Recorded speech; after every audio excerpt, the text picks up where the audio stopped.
ডিমের বড়া গালা রেডি হয়ে গেছে।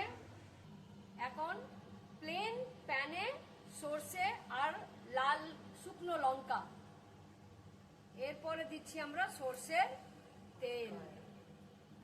এখন তেঁতুলের পাল্পটাকে জলে আমরা ভিজিয়ে রেখেছিলাম, এখন ভালো করে পরিষ্কার করে মিক্স করা হচ্ছে। এখন তেঁতুলের পাল্প ওর জল সবকিছু দিয়ে দিচ্ছে।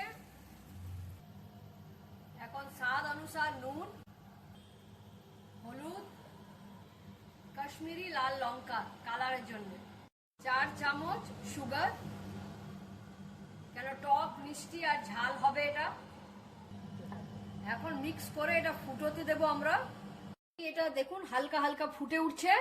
এখন আমরা বড়া গেলা ছেড়ে দেব। তো এখন বড়া গেলা ছেড়ে দিয়েছি, হালকা হালকা আর একটু জলে ডিপ মতন, ঝোলে ডিপ মতন করে দেব। ডিপ করে এখন ঢাকা দিয়ে দিয়েছি, 10 মিনিট পরে দেখব। ডিমের বড়া টক রেডি, চটপটা, ঝাল, নুন, মিষ্টি।